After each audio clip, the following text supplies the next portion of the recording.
Thank you, Mark. Good late afternoon. My name is John Saunders. I now work at MITRE Corporation. I'm a principal cybersecurity engineer there. I had a presentation last year where we talked about the cybersecurity of industrial control systems. I sort of called it the dispelling fear, uncertainty, and doubt. And then, of course, Daryl shows up this morning and instills more fear, uncertainty, and doubt into you. But Daryl was one of the speakers last year, and at the same time, we had a speaker, Craig Leitner, who is from Washington Gas, and Washington Gas supplies all the gas to this entire metropolitan area. And I was touting their security features, and I'm still touting their security features. However, probably you've seen in the last year where attacks have started now on the natural gas pipeline. So, so this year, anyhow, we decided to focus on IoT. IoT, I'm calling this the promise and the peril. I have two speakers lined up, and I think the second one is here now. But they are Dr. Shubham Jain, who is a professor at Old Dominion University. And I heard a presentation by her and was very excited about it. And that's why I call it the promise and the peril. Her presentation, I think you'll find, has a lot of promise to it. In fact, she received several awards in it. Her research in pedestrian safety received the Large Organization Recognition Award at AT&T, Connected Intersection Challenge, and has been featured in various media outlets, including the Wall Street Journal.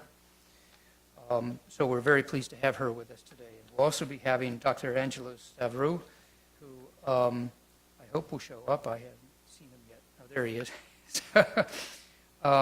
He's going to be the peril side of the talk and speak about some use cases with respect to cybersecurity of the Internet of Things. So without further ado, Dr. Jain, just simply move the presentation forward. Okay. Thank you so much, and thank you for inviting me and having me here. I'm Shubham. I'm an assistant professor. Okay. And I'm a little short. Is that better? Okay. So my name is Shubham. I'm an assistant professor at Old Dominion University. Okay, a little bit about myself. I completed my PhD from Rutgers University in June last year. Right now, I'm at Old Dominion University, where I direct Precise Lab, where we focus on enabling pervasive computing and sensing systems. So basically, we study software and hardware systems for sensing and actuation on mobile sensors and mobile devices. Although our devices have a lot of sensors, but we believe they're not fully used to their potential, so we're trying to find new ways of data and information inference. And that's why we create low-level systems abstraction. Another disclaimer that I would like to begin with is that I'm not an expert in cybersecurity. I don't work in cybersecurity. But I believe that the large domain of distributed systems that we're building with smaller sensors to create these smarter cities provide a new application scenario or a very different application scenario for cybersecurity than we have seen in the past.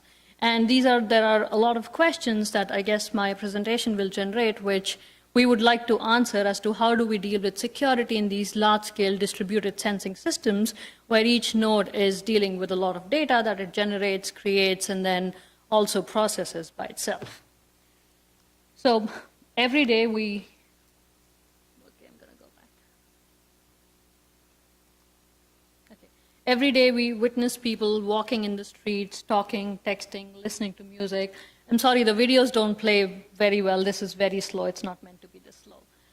So the idea is that we see all these people talking, texting, distracted by technology, and we know that these distractions are having a negative impact on pedestrian safety.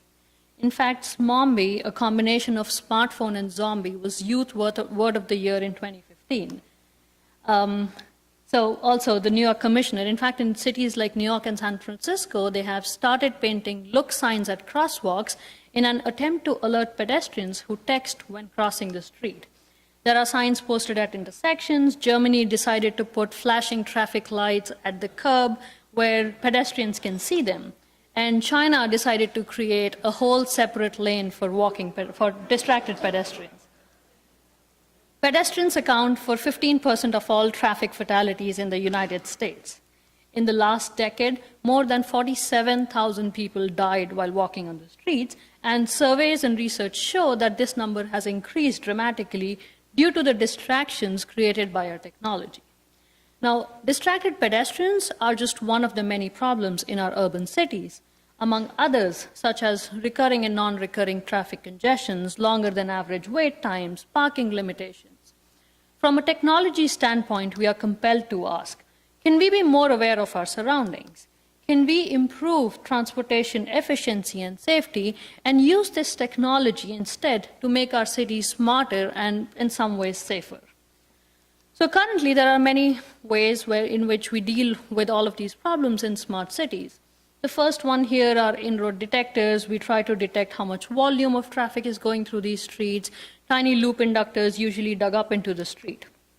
We have a network of RFID and radar systems that can also do some form of volume monitoring that can determine when traffic is going to increase, if you're overspeeding, and that sort of information.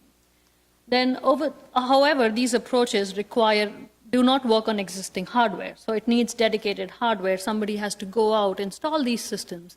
They need to be maintained. They're not exactly scalable or cost effective. Then over the last few years, we have seen a rapid increase in the number of surveillance cameras surrounding us. And usually the background story involves a traffic operator sitting in a remote room, staring at a wall full of displays, estimating and predicting congestion and detecting anomalies. We have also seen a rise in smartphone-based applications that let us inform the system of some of the existing scenarios. For example, road work, maintenance, construction sites, or even potholes and bumps. These systems are not automated. They require direct human intervention. Somebody has to tell the system what they observe. Somebody has to tell the system what if they see a pothole or a bump or an accident happens, which means that they're not exactly scalable and they're obtrusive. So what we're looking for is a low-cost scalable system that understands the way we move in our urban environments and adapts to it. So our smart city approach, 54% of the world's population lives in cities. And our approach says that these cities are already equipped with technologies that could transform our infrastructure. Our cameras, our phones, our cars, they all have sensors and mini computers in them that can do powerful things. And now more than ever, we are connected to powerful remote servers that can process this stream of information to support novel, beneficial, meaningful applications such as pedestrian safety, traffic volume monitoring, and road condition monitoring. So keeping this bigger picture in mind, I'll talk about 3 different kinds of sensing modalities that we have used to sort of build the smart city infrastructure by reusing existing sensors. The first class of sensors here are personal sensors, the ones that we carry with us, our smartphones, our smartwatches, our wearable devices. The second are infrastructure sensors that are part of the city's infrastructure and have focused on surveillance cameras. The third are vehicle sensors. So this class of sensing looks at onboard sensors which are typically used for control purposes to instead do context sensing on the vehicle.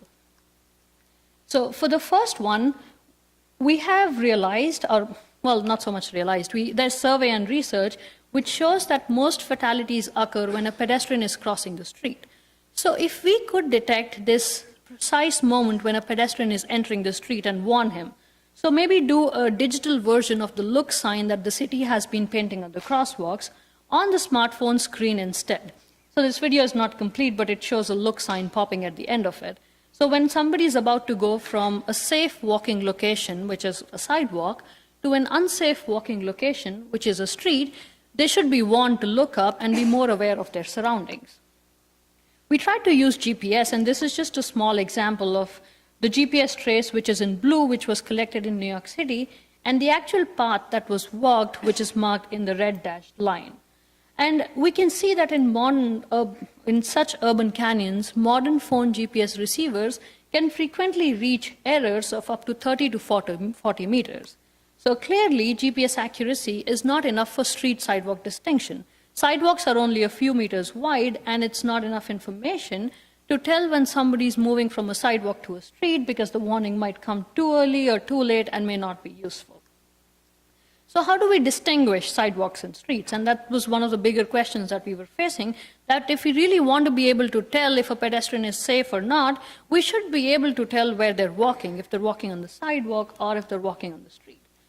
So we realized that there's usually, the sidewalk is flat, and then whenever you're transitioning into a street, there's a ramp which you walk down. So because the sidewalks are flat, the slope doesn't change much, it's pretty much zero. And then when you walk down the ramp, you see a little negative slope and then go back into the street. So if we can detect this very subtle slope, the very subtle inclination of the ground, we might be able to tell when somebody is transitioning from sidewalk to street. Because we want to detect features of the ground, we believe that sensors are best placed on shoes. Shoe sensors have been explored in fitness sensing, in indoor navigation, and a lot of other research areas, but we want to reuse these sensors. And our prototype here has an accelerometer, a gyroscope, a magnetometer, and a Bluetooth. So it's wireless, it just communicates all the readings to the smartphone, and the smartphone processes it. And what we essentially do is that with every step that the pedestrian takes, we want to measure the slope of the ground, because we want to detect the subtle inclination changes that happen. So whenever a person is walking on the sidewalk, the inclination of the ground doesn't change much. And when he walks down the ramp, this inclination goes down. Because the video doesn't play completely, so you basically see an almost flat line, and then you see a dip, which is caused by the sidewalk, the ramp. And so we want to do indirect opportunistic sensing. Somebody's walking, and this is not about collecting data about how somebody's walking. This is basically just extracting information about the ground that you're walking on. As you walk by, and it doesn't affect, and it's not affected by how fast you walk or if you walk different than other people, because we all walk differently. And then these sensors can also be used when you try to transition from sidewalk using a curb, because when you step off a curb, then the force that is associated with that step changes. And you can visibly see that change and identify when somebody is entering a street. So we evaluated our system in New York City around Times Square in Midtown Manhattan, because that's the most crowded pedestrian area and the most challenging one. We chalked out a few paths, and we decided, we took a lot of volunteers to walk around that path. We also fitted our volunteers with small chest-mounted GoPro cameras, because we wanted to understand what kind of environment they're walking in. And here are just a few of those videos to give you a glimpse of the data that we saw. So these are typical ramps, and then a typical curb, and they're not very steep ramps or very high curbs. This third video here is actually the most interesting, and this highlights the challenging environment that we were dealing with. So when you're walking in a crowded pedestrian environment, you're basically walking around people, around trash cans, poles, carts, and you're avoiding all of these. So this is not a controlled environment. You're not walking along a straight line, and you're not just deflecting predefined obstacles. You're basically, this is the real world. And then in this video here, we'll see one of the things that causes our system to detect a false positive. So the red bar there, the yellow bar there, whenever somebody steps on it and steps off, the system thinks they stepped off the curb into a street. But we were able to eliminate a lot of this. So basically, we got 22 participants. We conducted these walking trials in New York City and in Turin. We covered a total distance of 112.5 miles, crossing the street 1,670 times, amounting to total walking time of 80 hours. And on this histogram, so on the x-axis, 0 is the step when somebody enters the street. And then we have 40 steps before and 40 steps after they enter the street, and the number of detections that we have at each step. So you can see that at 0, we have the highest peak. That's the step right before somebody enters the street, followed by the first step into the street. And the light green portion, which is the 10 steps before they enter the street, is where the maximum density of detections happen. What this graph basically tells is that even with varying different people and different environments, within 10 steps of your entering the street, the system can detect that you're about to enter the street and warn you, so even if you were distracted. Or and there are many applications. So if you had a car approaching you, the alert could go out to the car and say that there's a pedestrian in the street. If you're not in direct line of sight of that car, if you're crossing the street from in between parked vehicles. So alerting the pedestrian is just one example, but there are many applications of this kind of detection. And because we conducted it in 2 different environments, we also see that the performance is pretty consistent. So in New York City, we got about 95% true positives with about 1% false positives, and we got the same false positives in Italy with about 90% true positives. So that's our pedestrian safety system, which has other applications like informing the driver, sidewalk health monitoring if you currently the city goes out or monitors which parts are broken, or you have to call and say that the sidewalk in front of my house is broken, my kid keeps falling, so they'll probably send somebody to fix it. But you can actually crowdsource a lot of this information if we had these sensors on people's shoes which could profile the ground that they were walking on. Then it can be an assistance system for the visually impaired, or it can be used for mapping unknown environments or areas. So with this, I'll move to the camera scheduling algorithm, which is part of the smart intersection vision, where we're dealing with infrastructure cameras that are mounted at intersections. Now, the number of cameras has increased. A lot of cities, in fact, in London, they have 1 camera for every 11 people. And other cities are also widening their surveillance networks and installing more and more cameras. So these cameras are being used for detecting when somebody is overspeeding or crossing a red light, or generally identifying when cars are waiting at an intersection to trigger traffic lights. But a large part of these traffic videos are still watched by a human operator in a remote room who really has to look at all these cameras and then identify if something abnormal is happening, if a car broke down, if there's congestion, and then figure out why that's happening. But he shouldn't have to do that, because the computer vision community has made a lot of advances in the last couple decades. They have algorithms that do all of this, that can predict congestion, that can estimate congestion, can detect anomalies in traffic, but there is a disconnect. If we want to use any of these applications on existing cameras, then the camera basically has to be set up so that it can cater to that application. And then if I want to run 5 applications at one intersection, we'd probably end up installing 5 cameras at that intersection so that they're monitoring each thing properly. So what we're trying to do is break this one-to-one binding between cameras and applications. We're not going to write vision algorithms from scratch. We're not going to install new cameras, but we want to use these existing cameras with existing applications and support multiple applications on a camera at the same time. So we can run multiple applications on our laptops. We can run multiple applications on our smartphones. We should be able to run multiple applications on our cameras. And again, we want to use existing things. We don't want to reinvent the wheel and move along with the advances that both these fields have made. So the main thing that we're trying to use are steerable cameras. A lot of these cameras that are installed at intersections actually have the ability to steer 360 degrees around them, which means that they can cover a wider range than a single focused camera. And we realized that if you can cover this wide area, you can actually support a lot of applications that monitor different regions of this wide area. So you can monitor the number of parking spots that are available, or how many cars came, and this is a small example. So how many cars came into the parking lot, how many left, how many pedestrians, and then the season, weather, whatever you have. Currently, the system, the way it's set up is that every camera streams all of this video to a cloud service, and you can support one application on the camera. We envision a platform where you can have a steerable camera, which already exists. You have a steerable camera, and multiple applications can be supported on the stream coming from that steerable camera, because this camera can now capture a wider area. There are obviously challenges in doing that. The first is that most of these applications are view-specific. So if you want an application that counts the number of cars in the right turning lane, or if there's a no turn on red sign, it's just basically counting how many cars turn red when the light is, or turn right when the light is red, then you need a camera that's dedicatedly looking at that position, and it's view specific. It doesn't work if you point it anywhere else. And different applications have conflicting views. So if you want to do pedestrian counting and also count the number of cars that are going towards the highway so you can keep a track of the traffic volume, then they have conflicting views. These cameras are mechanically steerable. So there's a motor, which means it takes a certain amount of time to go from monitoring one area to monitoring another area to monitoring a third area for 3 different applications.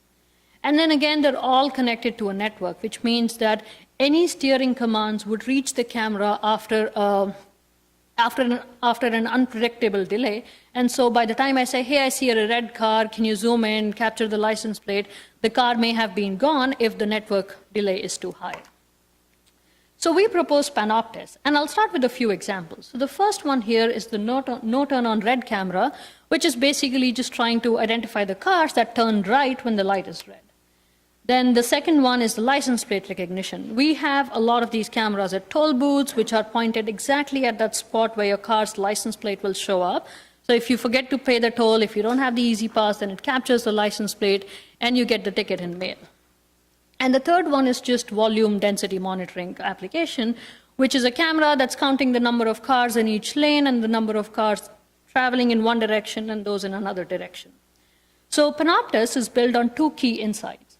The first is that most of these applications are interested in a smaller view than the camera view. So the camera is actually capable of looking at, for example, the entire room, but I really only want to find somebody who's wearing a red sweater, for example. And then the second is that these applications are only working or only doing something when there is some form of motion in the region of interest. So if there is no car in the rightmost lane, then the camera that's doing no turn on red detection is basically doing nothing, which means that it could actually go do other things in that time and then come back if it sees a car in the right only lane. So we propose two key principal design ideas. The first is virtual view abstraction. The virtual view abstraction basically creates separate, unchanged views for each application. So each application gets a smaller view of the entire region, and even if the camera moves, the application still gets this virtual view. So the application doesn't know that the camera is moving because the steering is transparent to the application. And the second is mobility-aware scheduling. So the good thing with traffic is that it's very predictable, and it has patterns. So we want to leverage these motion patterns to identify when a moving vehicle will enter an application's virtual view. For example, let's go back to the no turn on red. If I see a car approaching the rightmost lane or traveling in the rightmost lane, I can trigger the camera to capture the license plate if I have to. But if I don't see a car, the camera can go support other applications in the meantime. And then it has to schedule these applications, which one comes first, which one has more priority, and other things. So I hope this plays well. This is a very small demo just to show how it would work. The two blue boxes are the virtual views provided to a car counting application. This entire view wouldn't fit in one camera view alone. So let's say I had a wider view camera, and then we could provide each application with that smaller virtual view. Okay, so this is where the camera starts looking, and it's counting all the cars going in this direction towards the bottom right side of the screen. And the top application doesn't see anything right now. Now it can see the car and predict that it's going to end up in the other virtual view and steer the camera and provide the virtual view to the top application, and the bottom application doesn't get anything. It does the same thing when it sees a car, it steers the camera, but in doing so, it misses simultaneous motion. So if things happen all over the place, if it's a very crowded environment, then one camera is usually not enough. But if it's a less crowded environment, then the camera can actually schedule these applications because it knows that if a car appears in a certain lane with a certain speed and a certain heading, it will end up in another position at time t1 with a certain speed and heading. So at the end of this short clip, we can see that if we only had a fixed camera, we would have counted cars in one direction. But because the camera was able to predict motion and steer around and capture both, we just missed one car. And this is, I think, a 30-second or 1-minute video. So we conducted experiments in 3 different kinds of environments just to understand the limitations and how far we can get with this system. The first was a sparse traffic environment, which was a tech center back in New Brunswick at Rutgers University, not a lot of traffic. We defined 3 example applications. Then we conducted one on campus, and this one overlooks a huge parking lot. It's also the pathway that leads to the classroom building, so it gets a lot of pedestrian traffic and a lot of car traffic. And the third one are videos that we could get from the New Jersey Department of Transportation from Highway 1, which is the high-density traffic scenario. So I'll go over this quickly. So we can see, oh, my graphs don't show well. But anyway, the first one is a fixed camera. If you only had one camera, we would capture, on the y-axis, we have how much motion you captured. So we would capture all the motion for one application, but none for the other 2.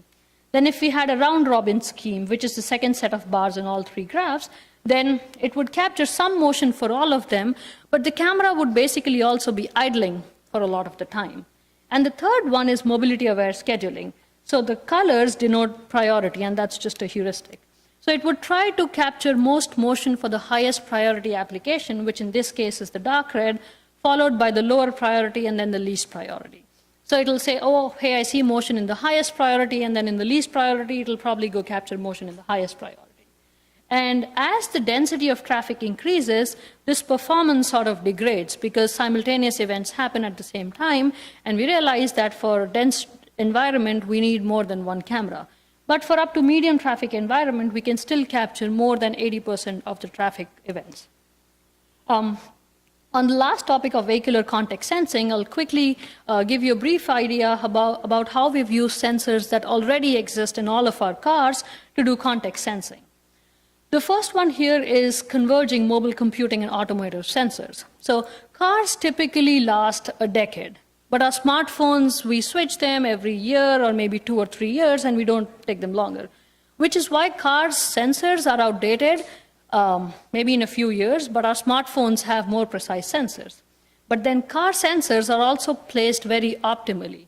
But with your phone, you could put it in your pocket, in your bag, in your cup holder. So if I want to use the sensors on your phone when you're driving your car, we probably can't do much. So we picked 4 example applications. We were trying to do road grade estimation, just trying to see what the slope of the road is. We did pothole detection, we did stop sign detection, and bumps detection. And we were trying to compare how smartphone sensors in different positions work against car sensors. And we realized that because of the positioning and how soon these get outdated, a hybrid sensing approach is the best way, which means that you combine both of these sensor informations, and you can actually crowdsource this sensor information because all our cars have these sensors for increased spatial coverage. So if you're driving ahead of me and if you go over an ice patch, your car could detect it and send me that alert through the cloud and say that there's a pothole or an ice patch 50 meters ahead of me. And that information could augment the existing maps that we have. A second one that we have, which is speaking of in-car sensors, is that our car sensors start collecting data long before we actually start driving. From the moment you unlock your car and get into it, these sensors are already capturing data. And this data is unique to every driver. So we realized that even before you start driving, we can use this sensor data stream to identify exactly who is driving the car. And we did these experiments with 24 drivers in a controlled campus mail van fleet tests, and we also had 2 families, just to see if we can distinguish between these drivers, and this is before you start driving the car. So the stream of data includes when you unlock the door, when you get in, how hard you press the brake, how fast you release the pedal, when do you put your seatbelt on, when do you switch the gears, and all of this information actually is very behavioral and it distinguishes one driver from another.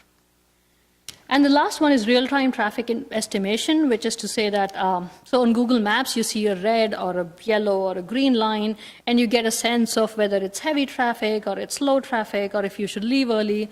But what we're trying to do is all of these new cars have dashboard cameras, and we want to use this information to actually provide fine-grained traffic information where you don't just see colored lines, but you actually get a more precise estimate of traffic.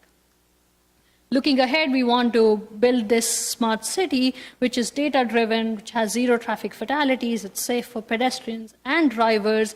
It can support collaborative sensing among different kinds of sensors, and in doing so, we hope we can introduce new avenues for smart city and healthcare analytics. I didn't cover healthcare here, but smart city analytics.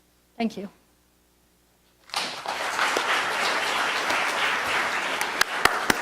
Thank you, Dr. Jain. I think we'll hold the questions till the end. Okay, Dr. Stavrou.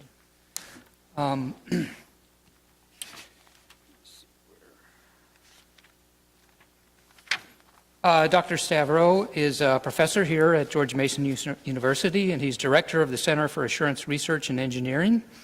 I don't think we have enough time to read all his awards that he's gotten and peer-reviewed conference and articles, so I'll let him. Thank you. Thank you very much. So I'm pretty happy when I see a lot of developments in smart cities because people in cybersecurity know very well that, unfortunately, all of these things are not secure.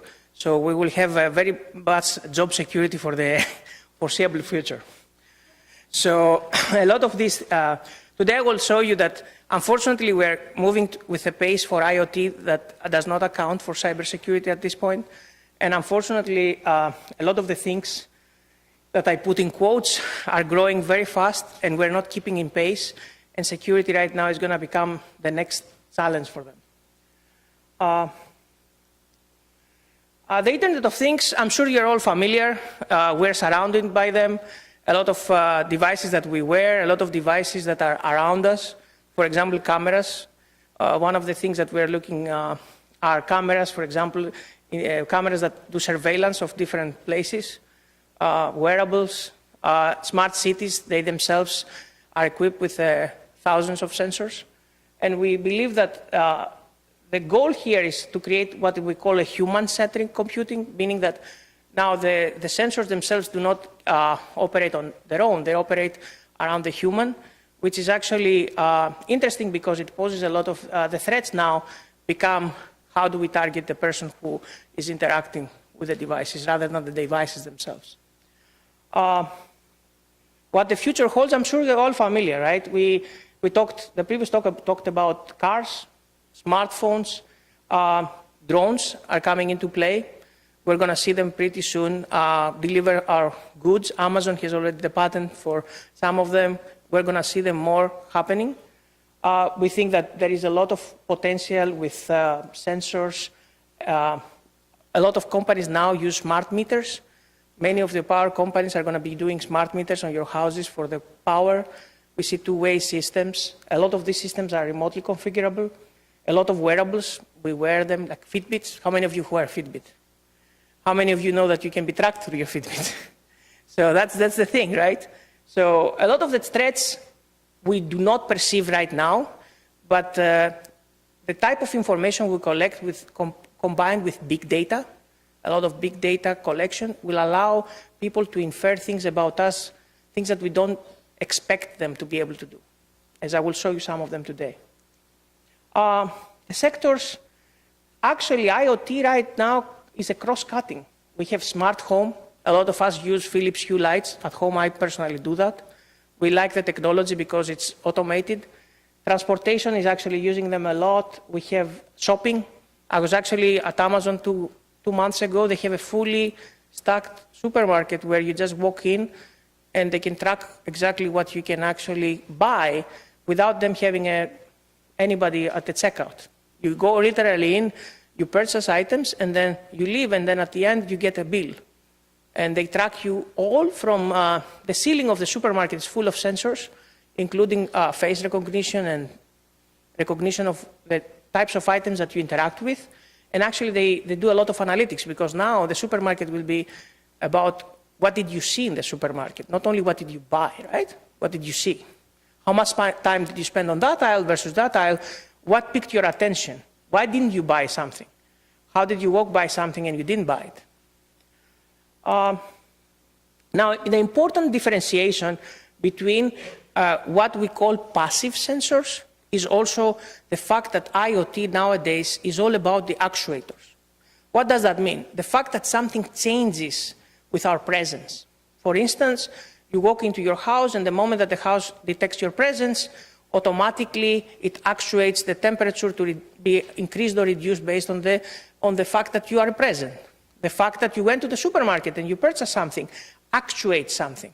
Actually, that is the actuating part is what people are missing in the IoT world, that nowadays we are interacting with things, and that is actually going to have repercussions of how the sensors are configured, what they're looking for, and how we interact with them. So, and you will ask yourself, what is the cybersecurity on all of this? And I will tell you, the cybersecurity is really stemming from the fact that everything now is connected. If things were in isolation, we wouldn't have to worry about cybersecurity because the fact that they were working in isolation were not posing really a problem. Now we connect everything to the internet, and they're also very much well connected with each other, which means that we have a lot of sensors that are connected to the internet without our knowledge. So I was actually at CES this year. Do you actually know how many of these sensors will be coming with their own internet provider? Not our internet provider, not our Wi-Fi. They're going to be coming equipped already with cellular communications, which means that you will install the actual system and it won't go through your gateway, through your home system internet. It will communicate directly with the internet provider, which means now there is no firewall. There is no intrusion detection system. You are in an enterprise and you put these devices, they connect directly to their corresponding internet provider through the cellular connection because they're either very tiny or they have their own autonomous system. And here you can see the different types of connectivity. How many of us understand the implications of having, like, for example, Z-wave communications within a system? They're not very low. They don't broadcast too far, but they actually broadcast enough to be able to connect to other devices that might be internet equipped. So the complexity here of the connectivity increases dramatically. And of course, we are running now into common securities. This is from the OWASP. We have a lot of things like, for example, 90% of these devices collect information that can be considered private. Why is that important? It's because individually the measurements themselves don't mean much. They do not. But collectively and over a large period of time, they actually build a knowledge that allows us to infer things about the environment that they're collecting the data from. So for instance, location information or activities can be inferred from measurements of temperature and pressure in an environment. Now, according again to the top 10 vulnerabilities, you can see insecure web interfaces there. You have inefficient authentication authorization. What is the main problem? What do you think is the main problem? These devices, they were never meant to work with each other to begin with, and when they work with each other, they don't have security. Because they don't talk the same language, the protocols have to stretch themselves to be able to do the communication to begin with. So security becomes something that they don't really force. Why? Because they prefer to play well with each other when they play well with each other than actually do that securely. So you have now things like incorrect credentials, authentication. You have things like insecure cloud interfaces. Because guess where all your data are going? Where are your data are going right now? To the cloud. To which clouds? There are many clouds. Each system comes with its own cloud. Amazon wants the data to go to their cloud. Google wants the data to go to their cloud. Other companies, Samsung wants the data to go to their cloud. Where are your data end up being? Everywhere. Sensitive information leakage. It's the 5th most popular vulnerability because 90% of most popular IoT applications are transferring data. It's the same problem with Google, guys. When they sell you IoT devices, the real reason that you get the IoT devices cheaply is because the real value for the IoT devices is who they are actually interacting with, is the person that they collect habits from.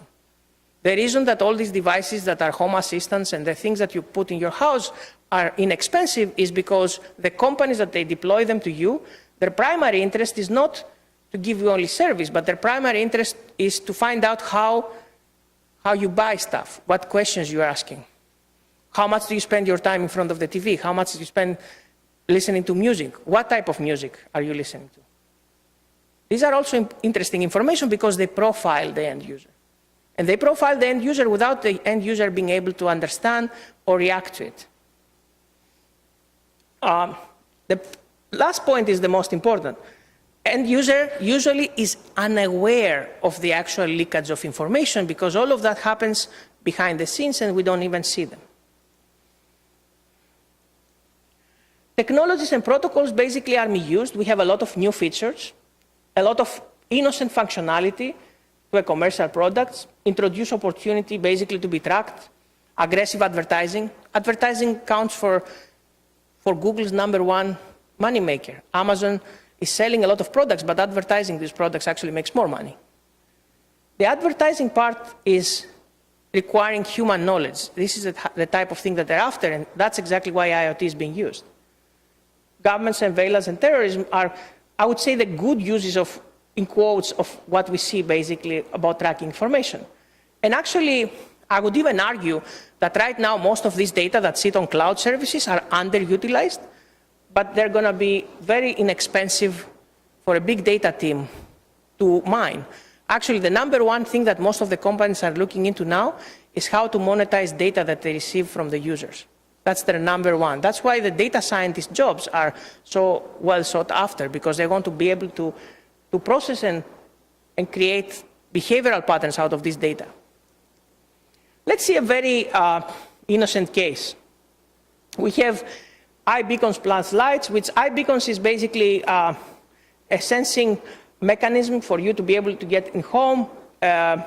You want to get in, you have the Philips Hue lights that you want to be manipulated. We turn off, change the color remotely. They do not respond now different to different users, right? And you want to basically have a personalized behavior. You want to be able to walk into a house and have the lights turn on at different locations, and potentially you want the lights to have different color or different hue in different locations. For example, you might want, your bedroom to have a little bit less white light, more towards like, yellow, whereas when you enter the house in the morning, you want to have like more bright light, similar to sun. And here you can combine different protocols. By the way, all of this equipment that you see here, you can actually buy right now. If you go to a store, you can just easily purchase them. The reason that we're actually looking into this is because this is work that we have done with NIST, and we wanted to find out how much consumer-based IoT devices pose threats to average people, like things that you can literally go and buy, right? Not something that's exotic. All of these are basically purchased easily from a store.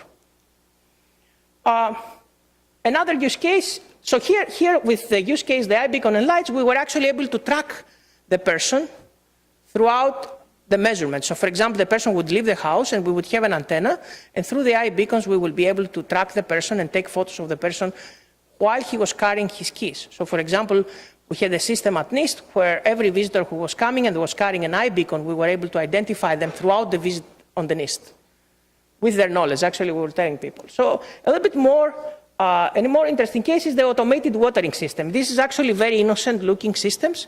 It's basically a system that you put to water your lawn. It's very easy. And what can go wrong? I want to interact a little bit. What do you think can go wrong with such a system? What if I tell you that this system can tell when a person is inside the house and when a person is leaving? Why? Because part of the measurement of this system is to measure the pressure. So as the person walks across the lawn, in his walkway, doesn't have to step on the lawn, these systems will perceive the imperceptible changes in pressure, and you will be able to see if someone is in the house or out the house based on the fact that you are able to measure when someone enters and leaves. So basically, from a system like that, that covers the pressure and the moisture levels, you can actually identify if someone is at home or not. Now, you cannot do that with 3 or 4 measurements. Clearly, you need to be able to establish a pattern, but all of this data are on the cloud, very conveniently for us. The automating watering system is very simple, right? It will have a system that will measure all of this, and it goes directly to a Wi-Fi and the sensors. And of course, the question that I get is, but who is going to be interested, and how are they going to get into my system and get my data, right? I mean, I don't see how this can happen. The thing here is that the Wi-Fi connects basically to the home network and transmits the information to a custom web application. A user monitors the plants remotely, and basically everything looks great. Until an attacker decides to come with an antenna. It doesn't have to be next to your house, by the way. It can be 3 miles away with a very high gain antenna, and declare that he is the one, he has the same name as your Wi-Fi access point. So if your Wi-Fi access point is my home, he can actually declare that his name is also my home. What do you think is going to happen to your IoT devices, currently IoT devices? What do you think is going to happen?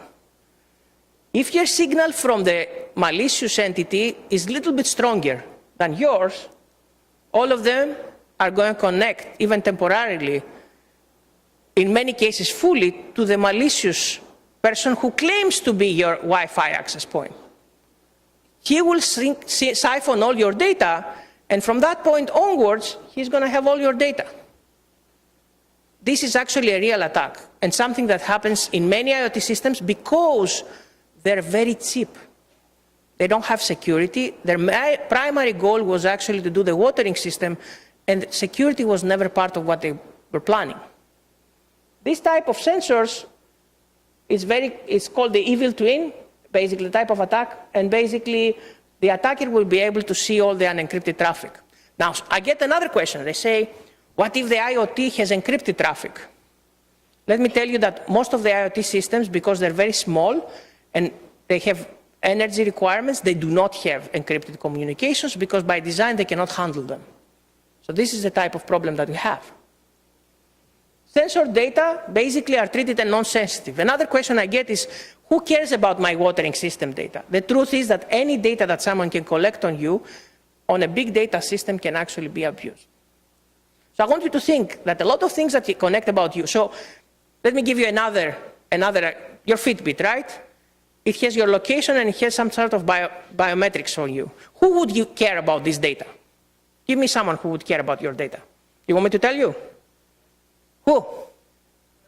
Very good. Insurance companies. Why? Because they can actually create a pattern about how your heart behaves, and now they can actually create a pattern about if you're overweight, how much exercise you're getting, and how much they will charge you.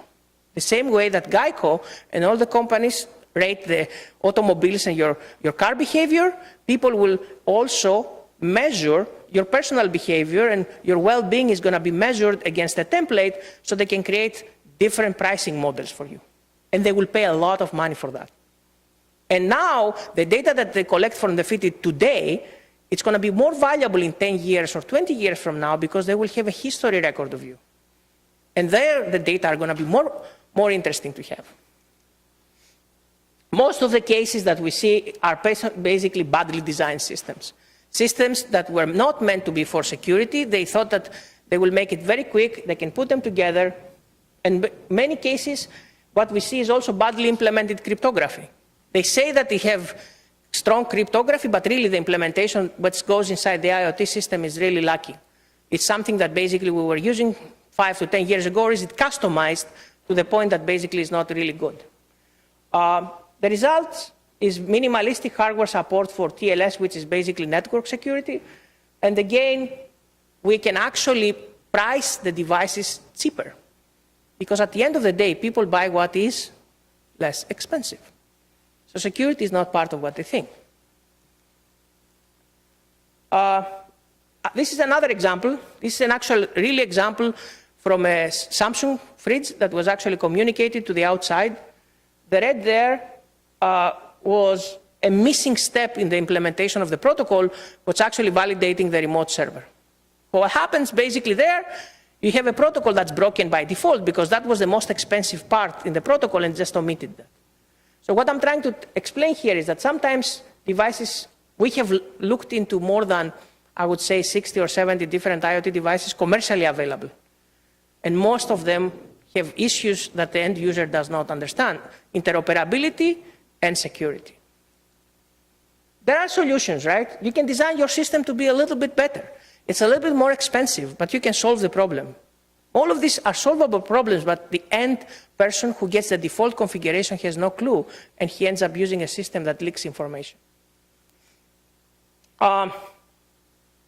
We can eliminate a lot of that.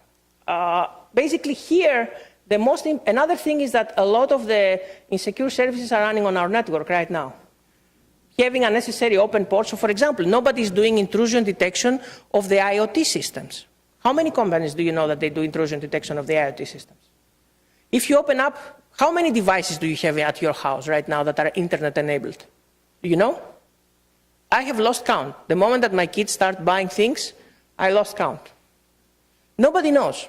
It's not about the things that you carry. It's about the things now that they come. Like your microwave oven, your fridge. My TV is actually internet enabled.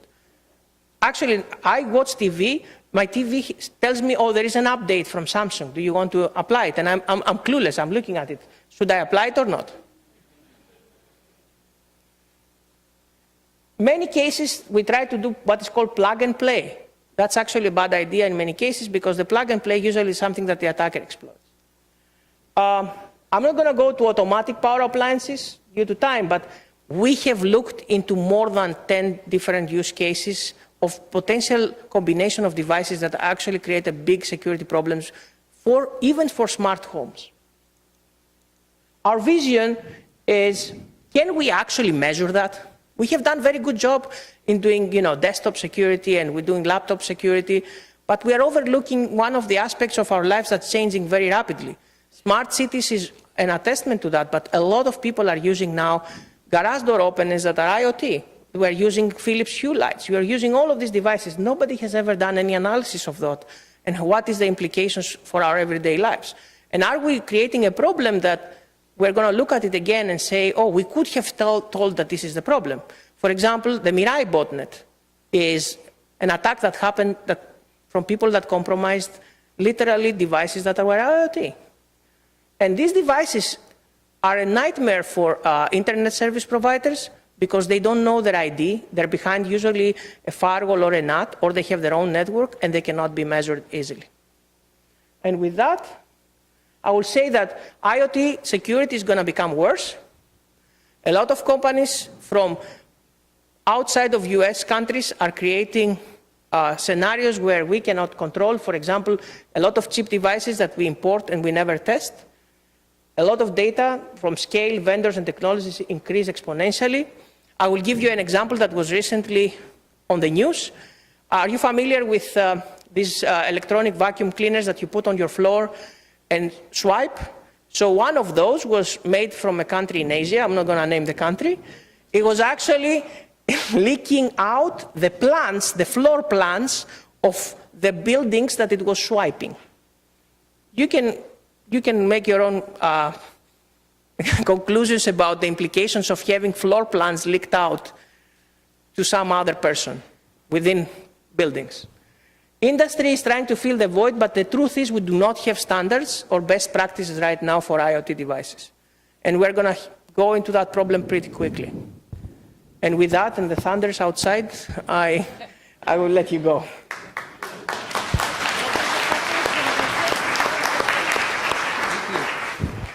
Well, there you've had it, the promise and the peril.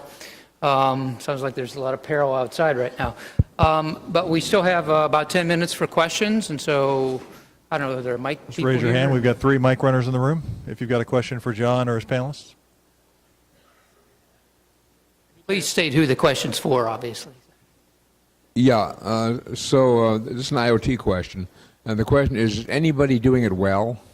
Is there any good implementation of an IoT system that you know of? There are good implementations. Unfortunately, many of them are lost in the sea of bad ones. So there are so many bad ones that right now we are in the search for the good ones, unfortunately, because there's so few of them that, the average consumer, the probability of actually picking up the wrong implementation is so high that I cannot even claim that we have solved the problem. Are you finding manufacturers starting to wake up to the insecurities and vulnerabilities in the system, or they still not care in a lot of cases for a lot of these sensors and home systems in particular? It really depends on the manufacturer. Some of them are more conscious than others. Most of the people, they are only reactive in the sense that only when we identify the problem and we bring it to them, they react to it. They're not systematic in terms of trying to protect the consumer. Other questions? Yes, by here. Thank you. It's about the question. It's a question about the IoT device on the shoes.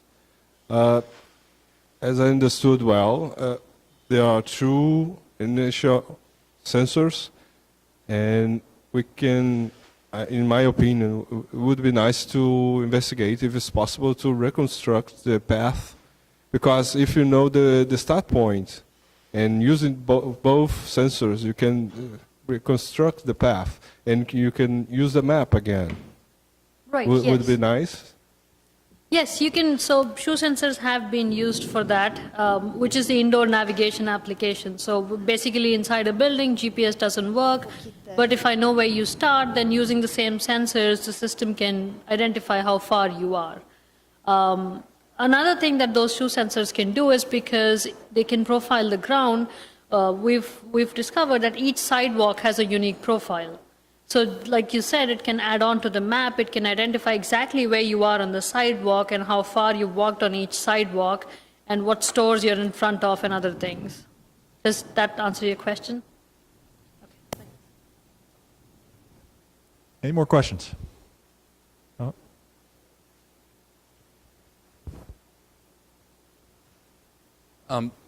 Going back to your chart about the different types of networks within IoT, along the personal area network technologies, Z-Wave and some of those, what would you say would be the more secure inherently of those technologies? So I don't have to show you,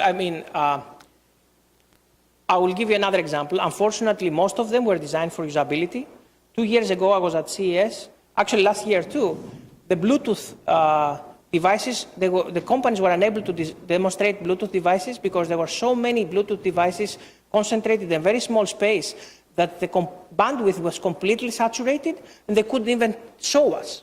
So you can imagine that's not a good scenario, right? That shows that basically the technology does not even have what we call channel separation, which is something very simple that we understand very well for Wi-Fi. There is a saturation, but at least there is some sort of sharing of the bandwidth. For the small, unfortunately, from the small personal networks, the design has never been reliability or security. There has always been, let's try to do as much as possible, as quickly as possible. So that automatically creates the problem that if you rely on a Bluetooth or a PAN network or all of these Z-Wave networks, how is it for someone externally to disrupt them and really use functionality that you are relying on? Think of it like, you have first responders. Now they communicate with Bluetooth or Z-Wave, right? They go into a building, someone jams their communications. You have a team, they don't communicate with each other. So from reliability or security point of view, all of these small protocols are really a disaster. They have never been tested in an actual deployment setting. And usually you will find out that basically they have not all these nice things that we know about, longer transmitting protocols. They don't have them implemented. Final question from middle right. Yeah, okay, so there are many, many devices that are out in operations today that either have never been intended to have their operating systems upgraded, or this is something I wanted to ask you is, I think that many of these manufacturers actually go in and modify the kernels that are in the operating systems that are in those devices. So as a long-term sort of problem, do you see any kind of way that security can be retrofitted into those kinds of devices? So unfortunately, that's the plan that that's how we see it happening. The first step is basically we want to make sure that these devices can pass some sort of quality test in terms of the software that they have and they cannot be remotely modified. We have seen that happening a lot. We have surveillance systems that are being remotely controlled, potentially from a third party outside of the deployment site. So the first thing is basically making sure that you have closed that path, and the second is you have to retrofit with other devices. Basically, you have devices that are passively collecting data, but also devices that secure the rest of the devices. And there are different proposals, but right now there's no comprehensive solution because there is so much diversity of devices that unfortunately, if you don't have a deployment plan, you don't know what you're doing. One more question? I do have a question. So regarding the unaware pedestrians, so everybody in here has probably heard the old saying, there is no patch for human stupidity. You mentioned that some of these pedestrians might not enable this feature on their phone. Have they considered sending tickets to them? So facial recognition for when pedestrians cross the street when they're not supposed to, and just send them a ticket to their house. That's an option. I guess it's a trade-off, right? And all of this is a trade-off. So if you want the Fitbit to count how many steps you've walked, then you're sort of trading off your location information. And then if you want to be safe, then you're okay with being ticketed if at the rare occasion you do jump the light. And you already get tickets for vehicles, so we're used to it. Tickets at home. I would think that's fine because, so ever since I started working on this project, and I don't know if you'll do this now, but you start noticing more and more how many people actually really just look into their phones and don't look around at all. Especially if you park in any of these parking decks around even Washington, D.C., and you're trying to come out, there are people who come in front of the entrance or the exit of the garage, and they have no clue that you were right there. You were about to run them over. So I would think that that's the safer option. All right, thank you very much. Thank you.